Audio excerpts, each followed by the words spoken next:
Good morning students. व्यवहारवाद की आलोचना, इस टॉपिक पे हम बात कर रहे थे।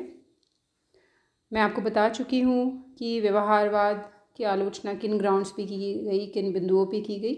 शब्दाडंबर, मूल्य निरपेक्षता का आग्रह, प्राविधिक तकनीकों पर अत्यधिक बल, बंद समाजों के अध्ययन के लिए अनुपयुक्त, अत्यधिक खर्चीली पद्धति। अब इसी पर हम आगे बात करते हैं। राजनीति विज्ञान और प्राकृतिक विज्ञान में मूलभूत अंतर। जो राजनीति विज्ञान है और प्राकृतिक विज्ञान है, उनमें फंडामेंटल डिफरेंस है, मौलिक अंतर है।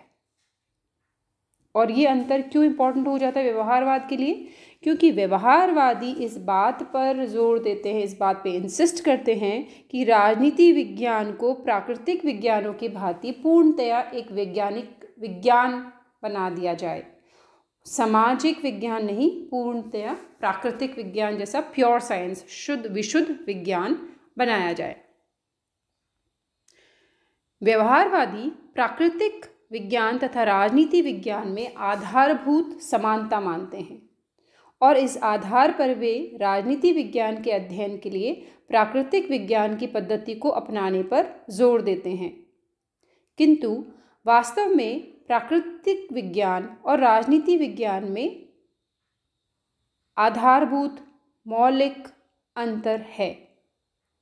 प्राकृतिक विज्ञान की तुलना में राजनीति विज्ञान के तथ्य अधिक जटिल, परिवर्तनशील, कम परीक्षण योग्य तथा अस्पष्ट होते हैं। अतः व्यवहारवादियों का ये विश्वास भ्रमपूर्ण है कि राजनीति विज्ञान को प्राकृतिक विज्ञान जैसा बनाया जा सकता है। इट्स वेरी नेचुरल कि एक सोशल साइंस का सब्जेक्ट, उसकी विषय वस्तु जो है वो है मनुष्य और मनुष्य की सोच, मनुष्य क्या कब कैसे करता है, इसके लिए एक केमिस्ट्री के लिए टॉपिक के जैसे कि हाइड्रोजन, ऑक्सीजन, इनको मिलाकर H2O, इन कंडीशंस में H2O ही बनेगा, ऐसे हम निश्चितता के साथ मनुष्य की सोच के बारे में या मनुष्य के व्यवहार के बारे में कभी भी नहीं कह सकते हैं। उसके लिए जैसे प्राकृतिक विज्ञानों में एक लेबोरेटरी एक्सपेरिमेंट्स पॉसिबल है, ऐसा यहाँ पर पॉसिबल नहीं है।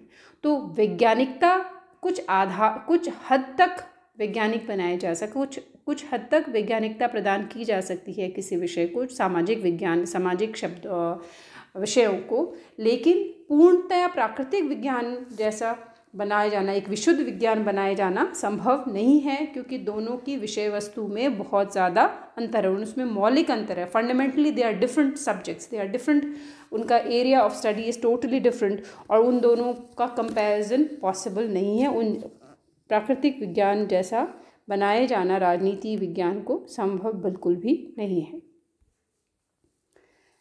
नेक्स्ट है सुनिश्चित सिद्धांत एवं भविष्यवाणी संभव नहीं।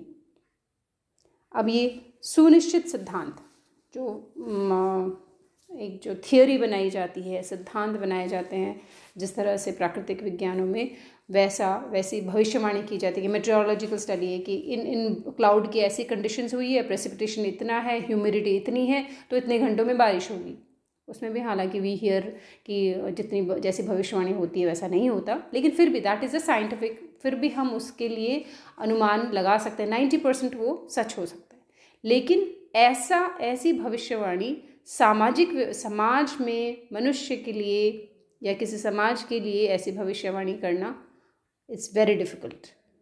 व्यवहारवादियों का विश्वास रहा है कि वे मानव के राजनीतिक व्यवहार के बारे में ऐसा सामान्यीकरण प्रस्तुत करने में तथा ऐसे सिद्धांत का निर्माण करने में सफल हो सकते हैं जिनके आधार पर वे मानव के राजनीतिक व्यवहार तथा क्रियाकलापों के बारे में सही भविष्यवाणी करने में सफलता प्राप्त कर लेंगे।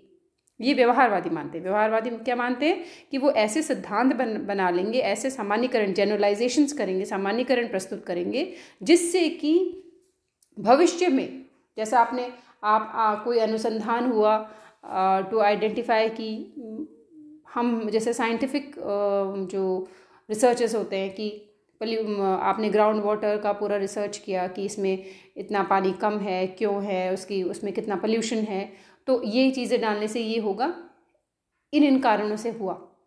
ये दूसरा व्यक्ति भी इसको प्रूव कर सकता है। और अब भविष्य के लिए हम ये कह सकते हैं कि पानी में अंडरग्राउंड लेवल यहाँ तक अगर होता है और यहाँ तक अगर उसका प्रदूषण फैलता है तो इसकी ये नतीजे निकलते हैं, उसके लिए हम भविष्यवाणी कर सकते हैं।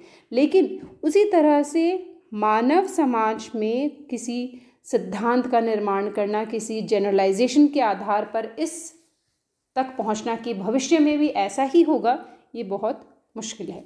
जैसे हम देखते हैं कि उन्हीं कास्ट समीकरण के साथ कांग्रेस मूव कर रही है, उसी कास्ट समीकरण को देखते हुए बीजेपी भी कैंडिडेट्स खड़ी कर रही है, पर फिर भी हम ये देखते हैं कि कभी बीजेपी जीत रही है, कभी कांग्रेस जीत रही है। तो इसके पीछे क्या कारण है? तो caste can not be the only factor. इसी तरह से किसी भी चीज़ के लिए जो भी क्रियाकलाप है, राजनीतिक क्रियाकलाप है, सामाजिक सोच है, इनके बीच में कौन सी चीज़ किस वक्त क्या काम करती है, ये बड़ा मुश्किल है, बहुत जटिल है। और इसीलिए किसी जनरलाइज स्टेटमेंट को कि भविष्यवाणी के तौर पर यूज़ करना बिल्कुल संभव नहीं है। आलोचकों का मत है कि व्यवहारवादी को इस मामले में सफलता मिलेगी भी नहीं, क्योंकि राजनीति विज्ञान में ऐसे सुनिश्चित और स्थिर नियमों का निर्माण संभव ही नहीं है और इसलिए भविष्यवाणी भी संभव नहीं है।